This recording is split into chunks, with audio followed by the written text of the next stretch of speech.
Emergent, that's Foreigner. Of course, it's right here on Dan RadioStyle. Hope everybody out there is having themselves a wonderful day. Hello. Loving it. All right, so doing another fun little topic that I just thought was worth bringing up, and we'll see how it plays out. Kind of, again, free, I want to say freelancing. I don't even know. That's not really right, but I'm just free willying. Yeah, let's make up that phrase. Yeah, I'm just trying to cut off the cuff. So first off, I want to do a quick thanks to Veronica. You are the first person, and it's wonderful, and thank you. Oh my gosh, that was super nice of you. Anyway, so that just needed to be said. All right, does the fear of failure scare you? I like the fact, and like when I first got into doing this, by the way, this Dan Radio style stuff, or what it used to be called was Spirit Radio Dan style back in the day, was trying to be positive with everything. And I am. And I try to be positive with my messages. But I was like weirdly that way with like my content, with the titles, with like all of it was like meant to be positive. This title is not. And for a good reason. I think it's kind of funny. The fear of failure scare you, right? So you got fear, we got failure, and we got scare. My point is in all this is a lot of us, one, there's a couple angles I'm thinking I'm going to speed off onto. One, many of us are freaked out by the concept of failing. The concept of, well, what if I ask them something and they say no? What if I go for this job and I don't get it? What if I try to make more money and don't? What if I try to become the best gymnast and I'm not? What if I try to do something, become an entrepreneur, and I fail? So what a lot of people do is they go, oh, I don't want to fail. I'm so against failing. They'll do one of two things. They'll either A, just not do it altogether. Nah, I won't do it. I'll try it again when I'm ready. Or B, they go back to the drawing board and they try to perfect this plan, whatever this plan is, whatever they're trying to do. They're going to do their best to perfect it. They're going to try to get it to like 95% perfect, right? And what'll happen because of that is it'll never happen. No one really ever gets to 95% when you plan it on your own. You really don't. And although it's nice to have some sort of surety or some sort of guarantee that things are going to work out the way you want them to, there's not. There never is. Ever. Never going to be a guarantee. Ever. So if you go through your whole life and don't do things because there's no guarantees, you're going to be really bummed. And I have no idea what the hell you're listening to my channel. I don't know how you ended up here. Hi, I'm Dan. Nice to meet you. We talk about crazy stuff like your thoughts actually manifest real things. I don't think there's a chance anyone's accidentally watching my channel. But the point is, so many people are afraid to take a step because they might fail. And that paralysis will keep you from your dreams. Guarantee will keep you from your dreams. Look at any famous person, look at anybody that demonstrates success to you. And success in my mind, by the way, is defined in a lot of different ways. Success can be defined in a number of ways. Success in a certain thing is demonstrating that certain thing. Maybe to some people, success in life is how much money you make, or maybe it's how beautiful your husband is, or how beautiful your mansion is, or what city you live in, or what part of the city you live in, or whatever. How barbed your gate is, how many gargoyles you have hanging off your roof. Some people will actually look at success at how they manage to affect people on a day-to-day basis. That's success to me. And, again, getting off track, but what we put out there is what we get back. So it's always a good thing to remember. Putting that out there is not a bad thing. But again, when you're so scared of possibly doing something, you're missing the entire boat. You're missing everything. You're missing the train. You're missing the bus. You're missing it all. You're just closing your eyes and hoping to gosh, right? So what I'm saying is, not one, obviously, let's not be afraid of failure. Easier said than done. But all successful people, and I will use a super famous example here in a second, have failed. And failure is a beautiful thing, and we'll quickly discuss what that generally is in a nutshell when you truly fail. Some people have failed, and I apologize for being silly, but you guys might actually go, oh, man, it's kind of true. Failure is when you put yourself into something. You put yourself, I put myself into this experience, whatever it is. I am giving it effort from myself, from my heart. Maybe not my all, but I am putting myself in on it. It is my efforts to be successful. And when I fail, I have the opportunity to go, okay, here's some things that didn't work. Here's some things that did work. What that becomes is wisdom. There's a lot of people in this world that think by reading a book, and I'm truly, if any of you, please listen, any of you think about what I'm saying, if you kind of go, well, why not? If you ask that question at all, please listen a little.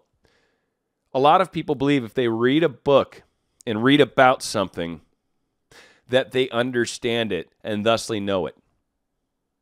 And I will say the difference between knowledge, which is reading in a book, and you can have lots of knowledge, and knowledge is great. Knowledge is fantastic. I have nothing negative to say about knowledge. What I'm saying that's going to come across as negative possibly is knowledge is not wisdom. People that have knowledge are not wise necessarily. The knowledge itself does not make one wise. The knowledge itself is knowledge. Knowledge is great. What makes wisdom is knowledge in practice. When you can use your knowledge in some sort of way and make it happen, you are now wise. You now understand that knowledge. They frequently talk about ways to learn something, right? You see it, you read about it or hear about it, you do it. But the fourth step that's frequently left out is you teach it. And that's truly the same case with the concept of this, like, doing and demonstrating something. Like, when you're giving it your all and putting your effort out there and having wisdom in the matter, it's a different story than sitting back and going, well, I've read about this, I understand this, and I know if I factor in these other equations here, and if I carry the two, everything will be fine. I just need to spend another 12 days working on this. I don't know why this is the voice I'm using, but this character right now is very, very meticulous. That is not going to get you success. What you're doing is stalling your success, or possibly going to be one of these people that starts projects but never finishes them, or never gets started on projects to begin with because there's this level of perfectionism. Fear of failure stops us and is a form of paralysis. And I've heard things thrown around, and recently, I get it, and I think it's a good phrase, so I'm not ripping on it, and I'm not disagreeing with it per se. I'm just maybe saying don't get horribly hung up on it, because I think it's kind of a shady phrase. Like, it's shady in the sense of it doesn't really, like, when is it right then? If that's not right, then when is it? Like, how do you know? So, like, the thing I keep hearing about is you don't want to pick the fruit before it's ripe. I don't know who invented this phrase or where it initially came from. I know one of the people that talks about it, and I love this woman dearly, so I never would say anything horrible, because there's going to be things we disagree on. It's just how it is. But I don't understand when you know it is ripe. So my whole thing in life is like, I don't just do and do and do. Like, some people text their person, and then, like, if I say, well, you should follow your feelings, and they're like, well, I love you and I want to text you all the time, blah, so I text you 100 times a day because that's what I feel like doing. All right, well, your feelings probably shouldn't be listened to in your case right now yet, because he's annoyed by the fact that you text so often, right? So that's not the right way to go. So what I'm speaking to is people that are kind of paying attention to what's going on. At least be aware of the social cues that are being provided to you. And if someone's frustrated at you, maybe look at what you're doing, looking at what your communication is, how often is your communication, where is it coming from? This is that wisdom I'm talking about. They're talking to you. They're trying to say, look, I'm frustrated with you. That comes from love. If they hated your butt, cut, done. Please delete me. Please stop texting me. Like, what can I do to make you never do this again? Can I send you money? Like, please stop. Like, that's a different story than I am very frustrated with you. And that's the text message you get. Or I don't like it when you are always grumpy with me. And you're like, I'm not grumpy. Like, sit back for a second and look at the things that you are doing and offering to the situation. Look at it not through your eyes. Look at it through their eyes. What they're talking about, what they're suggesting. And maybe look at it and go, yeah, no, I think I am doing a little of that. I think maybe I think there's some truth to what he's saying. Now, maybe not completely, But I think he's right. In this area here, I do tend to text him a bunch about mundane things. I get it. He's busy. Okay, so I'll try to limit that to just the more pertinent things, or maybe the things where I just love him and I want to say something, not just that, oh, a birdie landed on the window. Really? And I have to reply to this, or you're going to get angry with me? Really? Like, of the 50 texts a day I'm going to get from you, this, oh, man, give him birdseed. And then put the phone down, and she's like, oh, I just hate my life, right? But no, then limit that. Right? Look at what we're doing. Who knows what we're doing? Who knows what? I don't want to just say we're being negative in our minds, and again, it's that energy we're putting out. So you could be coming from it from a wonderfully beautiful, great, loving place, but doing so much of it that it's just too much. Right? Too much of a good thing is not a good thing. The law of diminishing returns, they call it, right? It's if I have, like, say I love French dip sandwiches, and I do love a good French dip sandwich and some of that au right, or au juice, or whatever the heck you call it. And then you dip it, you take that bite, and that first bite is just like magic, right? And then that second bite, it's so good. And that third bite's like, and that fourth bite. And then eventually it's like, it's just a sandwich. It's delicious, but I'm getting full, right? And by the time you get to your 12th bite, if I was to say, all right, do you want another sandwich? You'd be like, no, thank you. No, it's delicious, but it doesn't even sound good right now. The law of diminishing returns. The more of something good that you get, eventually it's not as good. It starts to get less and less good as the amount of it that you experience increases, basically. Or as you get more and more of it, you tend to care for it less and less. So the same thing kind of applies in relationships. You don't want to be too much of one thing and too much of this. You really want to, branch out on how we show we care and how we show we love. So again, my point in a lot of this is some of us may be afraid to fail. And what bothers me about that is failure is actually where a lot of wisdom comes. A lot of knowledge is going to come from these failing moments. And unless you're coming at it not from a loving place or coming at it from sort of an angry, upset place, like I'm mad at you and I want you to hurt too, and then I'm going to do this, then that sponsors a negative, probably a bad thing. But if you're coming at it with love and with like the right emotion, the right intention, you're trying really hard to make this business work, right? You're giving it your all, doing your best, and for some reason just aren't realizing there's certain things that apparently I am not getting because I keep frustrating this individual. Or they keep getting close to me, and then they push me away again. Why? If everything's good, I mean, I will say it's always fun to go, it's them, something up with them. I get that.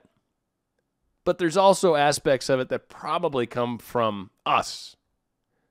Like I've talked about pushing my person away because of the way I felt. I was feeling negative. I was like very negative about the idea of us ever being together versus the whole idea of realizing we are together. Everything's groovy, and it's just when it comes together more officially is when that happens. But we're really together a lot more than I like to admit typically. And when I come at it from that angle and I just, like she pops into my head and I probably just say I love you out loud like, frick, I don't know, 30 times a day. And it's just, I love it. I love it. It's just freaking awesome. And so that's how I'm feeling. So we're actually communicating more than we were. It's what we're putting out there. It's what we're being. It's what we're learning. So if everything's not groovy, that's awesome. Because if you're coming at it from the right place, if you're coming at it from love, if you're coming at it from a good place, if you're coming at it from the right intentions, even if you fail with them, you're probably going to get another chance. Don't let this failure stop you. If you're being nice, if you're being cool, if you're being appreciative, if you're just reaching out and saying, I just wanted you to know I think you're pretty awesome and just wanted to remind you that. I don't know, you're probably tired of hearing it. That's one I like to use. I'm sure you're tired of hearing how awesome you are. I think I've invented this. I'm sure there's other people that do this kind of thing, but run with that one. It's a fun one. It's a fun one for sure. But again, remember that through these experiences, through these moments where we're challenged, where maybe we failed, which again, I don't even want to get into defining it as failure. It's an experience. Like if I've learned something that's life-changing through a failure, was that failure bad in any way, shape, or form? Seriously, was the failure a failure if I learned something from it that changes my life? Can we even call it a failure? Seriously, by the nature of the definition of the word, is something a failure that I learned and changed from? I can't figure out a way to justify that.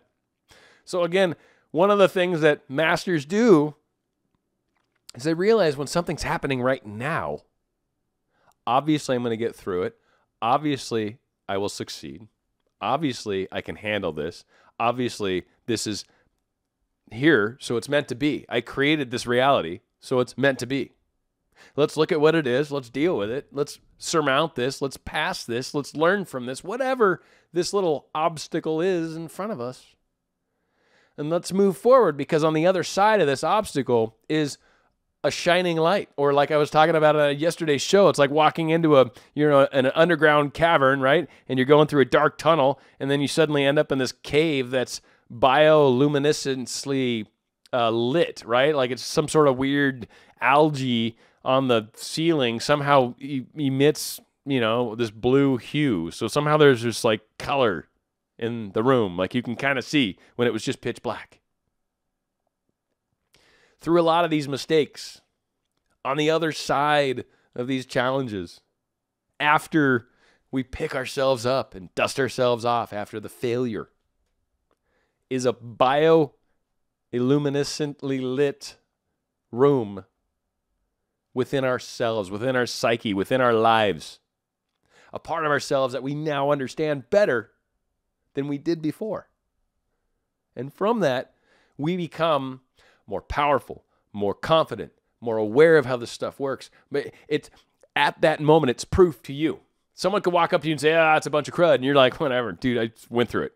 And forever you're changed. Forever you realize this is your new reality. This is your new, it's a step up. From that step up, you can now see further out than you did before. Your vantage point of life is different now than it was, which means you can see things completely differently. Your perspective in life changes. It would be the equivalent. I had a great example. I don't want to use one that's crazier, and I guess I'm going to have to go with the crazier one. Bummer. So, for example, hypothetically, let's just make up something crazy that doesn't exist, even though I believe in it. Say there's, beings from other planets and other solar systems that are somehow coming to this planet. Now, if you don't believe it, that's fine. Let's just say hypothetically in this little story, they are visiting. Maybe you don't believe in that. That's fine. But if they are, and then you realize it and then somehow come to proof on that, from that point on, your complete and total understanding of life is forever altered. One, you believe it's possible to travel great distances. There must be a way. So when they tell us it's impossible, that can't really be true. Obviously, we're not alone, right? Like all of a sudden, and then from here on out, you reshape your understanding. You reshape your understanding of the universe and in life and the way things are. And now all of a sudden, your knowledge of the world has changed.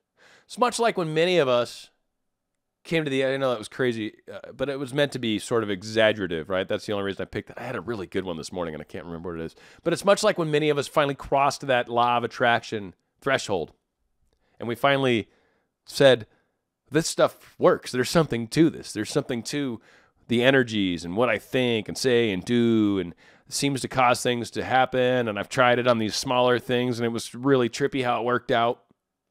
And once you reach that point where you basically know, your wisdom, that it works, your life is forever changed, right? Before you knew nothing about this. It's like, just because the law of gravity, as someone, Pamela was talking about, law of gravity exists. You don't have to know it exists. You don't have to understand it, but it's holding you to the planet. I promise you that much. That's why you stick. So, law of attraction, same thing. You don't have to know it's there, but it's been acting in the background all along. In fact, this is going to tie into tomorrow's show, but I don't want to give too much away on that. So, we'll chat about that tomorrow. I think I've reached a good place. Failure is a way to walk through doors we've never been through. Failure is wisdom. Failure done correctly. Now, if you're just being, as I would say, stupid, and not learning from your mistakes, if we're repeating cycles, as we've talked about on other shows, done this 5 times now, keep doing the same thing, I don't know why I keep doing it again, we'll try something different, and that's where your wisdom's going to be in that case, right? But again, failure is eventually finding success. That is what it is, and it's a beautiful thing. Some of the most successful people in whatever field you choose, read up on them. The people that you think demonstrate success in what it is that you're interested in, and you will find that they failed a bunch of times, probably. If they're any good at what they do, they probably failed a bunch of times. If you've only failed once or twice, let's have some fun. Let's make some mistakes. I guarantee you a lot of good things can happen if you're doing it in the right intention. If you're trying to be a jerkhole, different story. But if your intentions are from love and heart and trying to be good, you'll find that good things will typically come from it, and you'll be allowed a second and third chance, if you're just being too mushy, too whatever.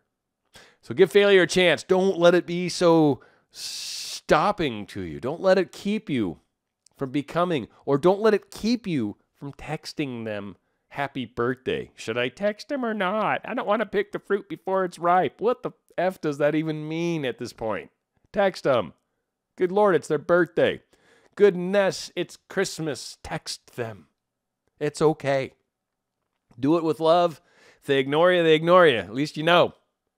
I think that's the other side of failure that people are afraid of. Is like, I might find out something. Well, yeah, duh. That's good. You want to find out things. Living in the Dark, I know it's Pandora's Cat Box. That's a great video I did. Search for Pandora, and you'll find a video I did that hardly anyone enjoyed, but it's actually a very neat concept. Anyway, getting off topic. Dan RadioStyle. We're going to be going out with a great song by Mr. Eric Clapton, or probably Sir Eric Clapton, I'm sure, in the big picture. I'm sure he was knighted at some point. They did Paul McCartney, so why wouldn't they do Eric Clapton? The guy's one of the greatest guitar players of all time. Anywho, I digress. Here's Wonderful Tonight on Dan RadioStyle. I feel wonderful because I see the love light in your eyes, and the wonder of it all is that you just don't realize how much I love.